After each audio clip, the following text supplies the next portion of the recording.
Clara parked her car in front of the isolated house, a weathered stone structure with tall windows and a porch that looked ready to collapse under the weight of time. A perfect hideaway, she thought. A place where no one would recognize her as Clara Xavier, the actress, or Renato's ex-girlfriend. Here, she would just be Clara. Just herself. The decision to rent the place came during sleepless nights and panic attacks. After the traumatic breakup with Renato, Clara needed peace to prepare for the lead role in a psychological drama about a woman trapped in an abusive relationship. Ironic? Maybe. But at least here, surrounded by the forest and silence, she could find herself again. At first, the solitude was comforting.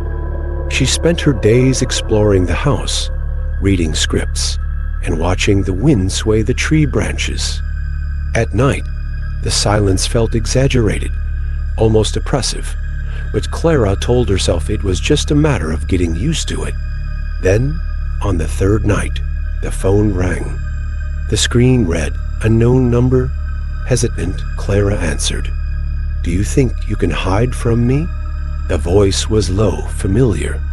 "I see. Renato."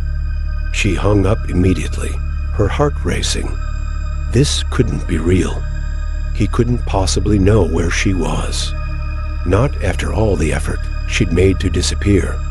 Clara tried convincing herself it was a coincidence, maybe a prank.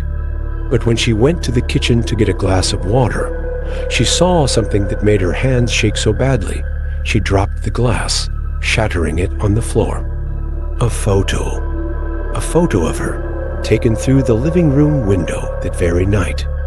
Renato had always been controlling, but his obsession escalated when Clara's career began to take off.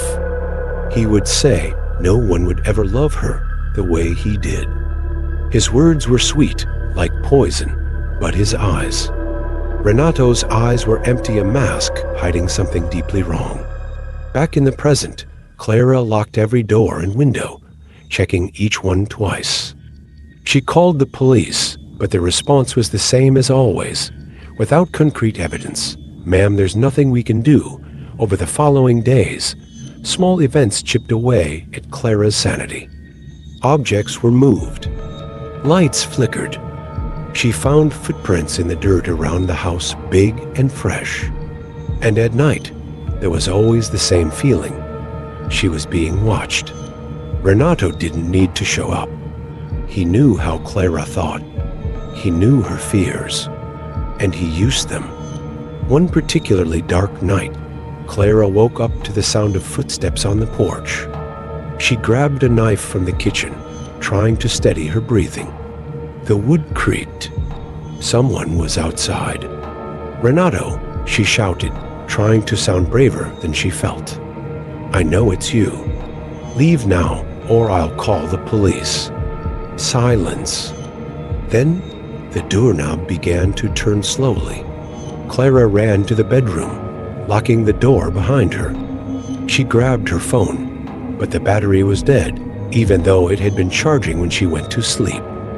Every second of silence was torture, until outside the window, a face appeared.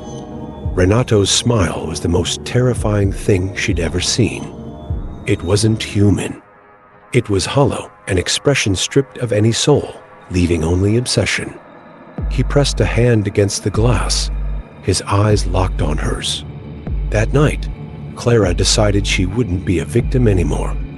She armed herself with whatever she could, knives, hammers, even a heavy pan, and waited. Renato, however, seemed to enjoy dragging it out, feeding on her fear. When he finally broke in, the fight was vicious and desperate. Clara wasn't strong, but desperation gave her an unexpected strength. Amid punches, overturned furniture, and screams, she finally managed to subdue him with an improvised stake. The police arrived at dawn, alerted by distant neighbors who'd heard the commotion. Renato was taken away unconscious, but the terror was far from over. Even with Renato in custody, Clara was never the same.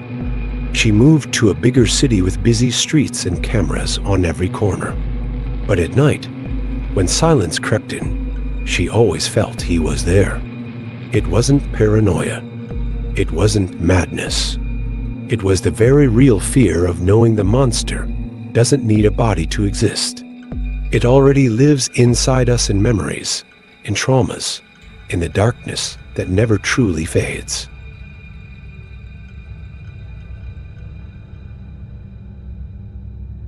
The snow piled in heavy white drifts outside the living room window. Lucas sat on the couch, phone in hand, switching between text messages and some random game. The house, a 3-story Victorian structure, felt more cavernous than usual on that freezing night.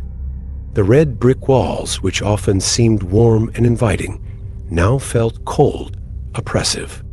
His parents had left for their office New Year's party, leaving him behind with a simple promise: "We'll be back before midnight." He knew it was a lie.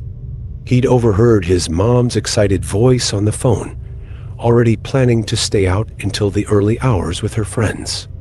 Being alone wasn't unusual for Lucas, but tonight, the loneliness felt different, heavier. He got up to turn on more lights around the house.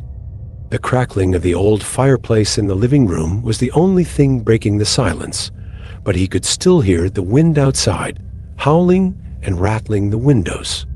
The clock read 9:27 p.m. Still early, he thought. He grabbed a soda from the fridge, his bare feet cold against the wooden floor. That's when he heard it for the first time.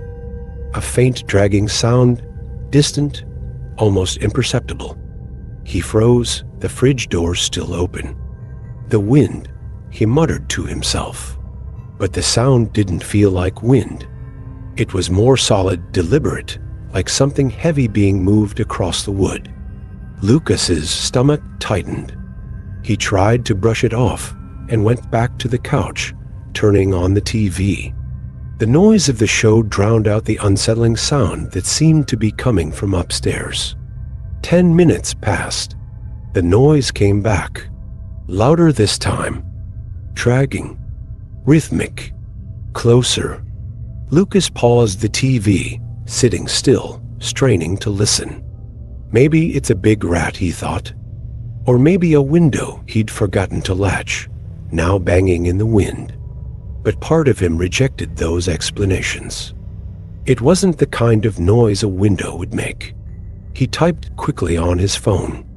"Lucas, hey, anyone up? Hearing some weird noises in the house. Feels off. Jake, you alone, dude? Chill. Old houses make noise. Probably just the wood creaking." Lucas rolled his eyes. That didn't help. "Wood doesn't walk," he whispered to himself.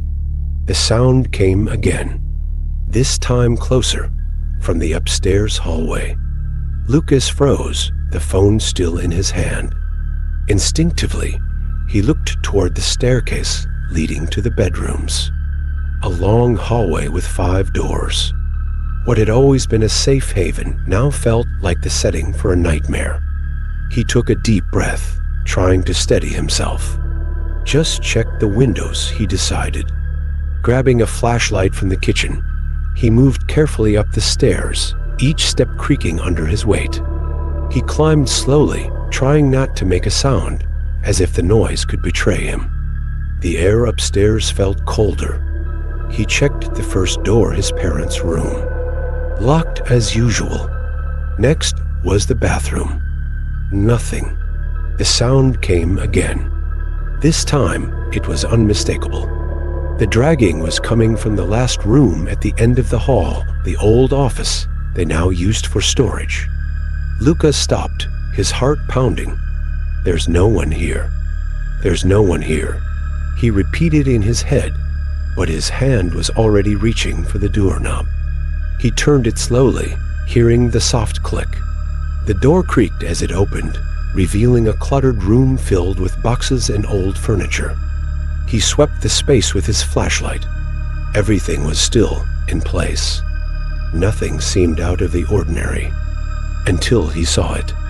A pair of marks on the floor near the darkest corner of the room. Long, deep scratches in the wood, as if something heavy had been dragged. Lucas backed away, his chest tight. He turned off the flashlight and shut the door, trying to stay calm. He returned to the hallway, but now the silence pressed down on him like a weight. Deep down, he knew he wasn't alone. Back downstairs, Lucas tried to calm his nerves. He played music on his phone, but his hands trembled. He tried to rationalize, but his uncle's stories about Salem, about the disappearances, crept back into his mind.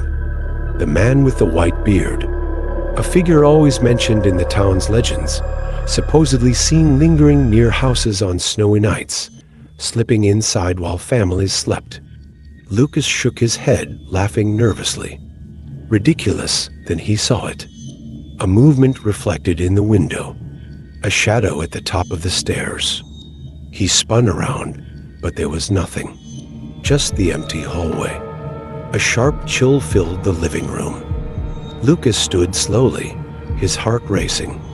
The noise returned, now from downstairs, a slow dragging sound, accompanied by faint, deliberate footsteps.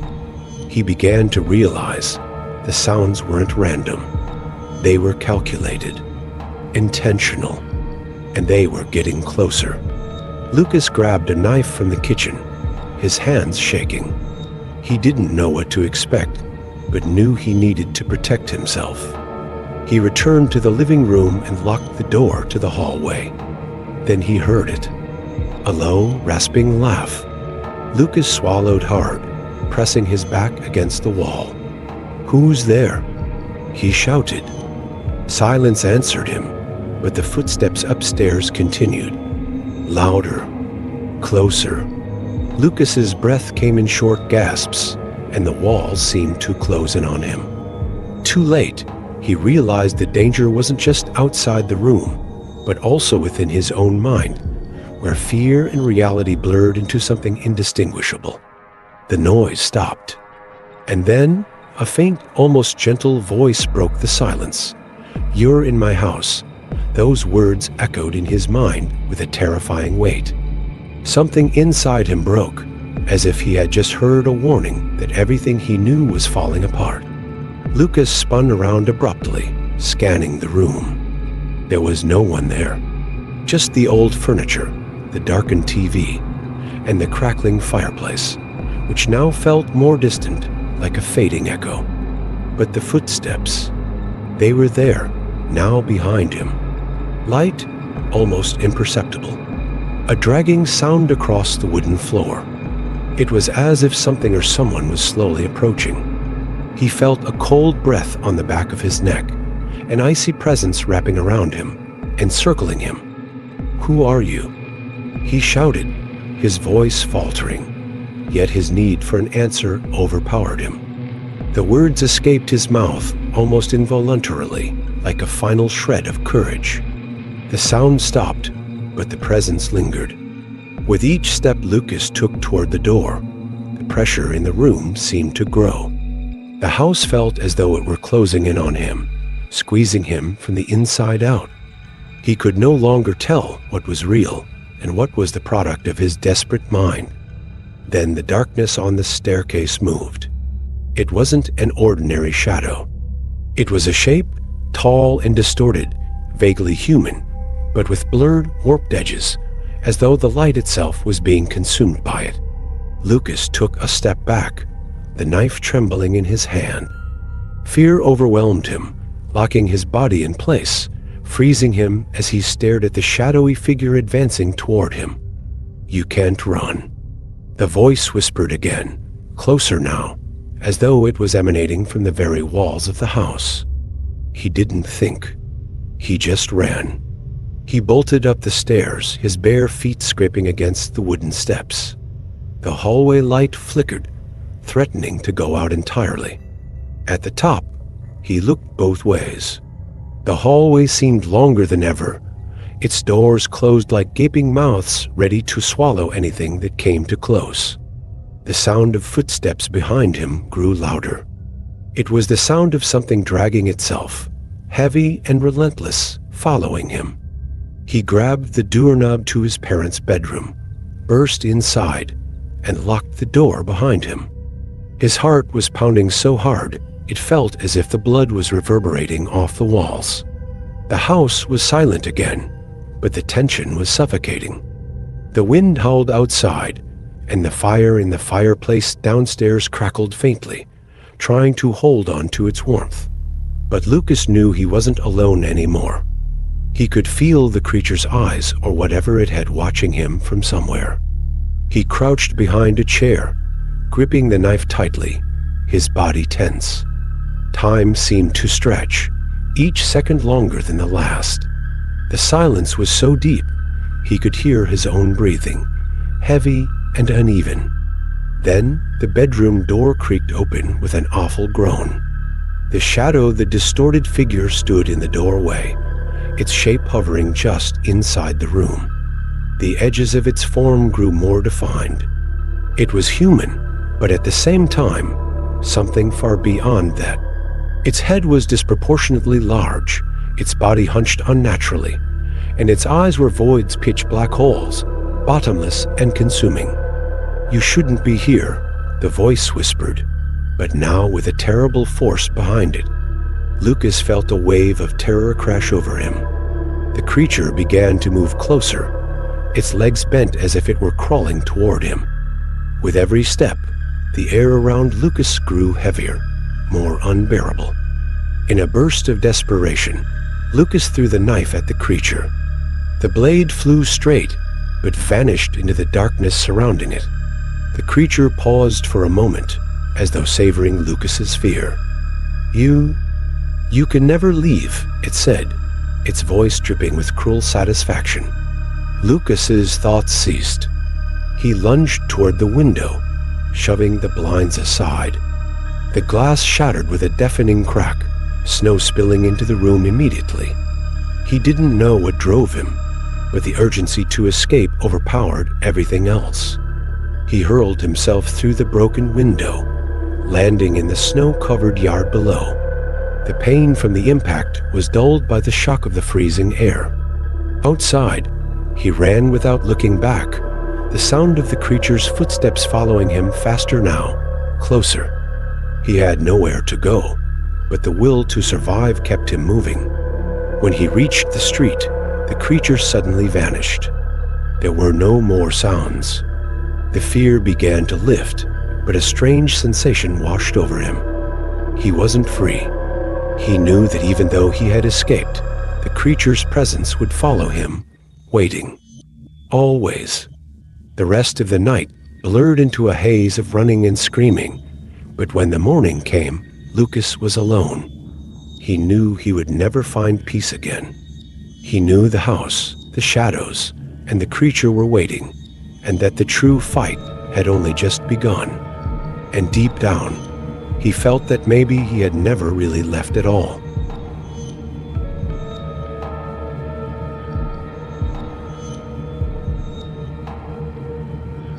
Samantha enjoyed the quiet of her home.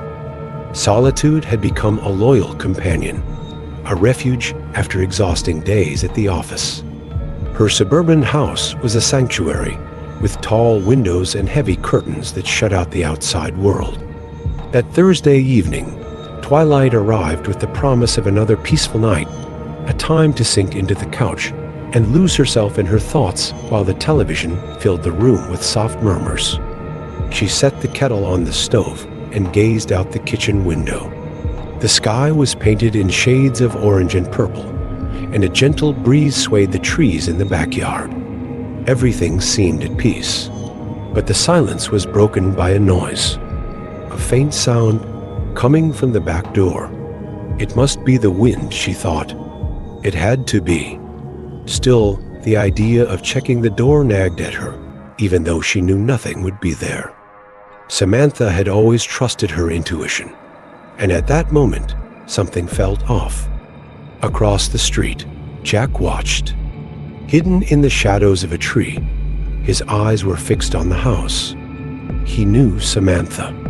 He knew every detail about her. She was organized, methodical.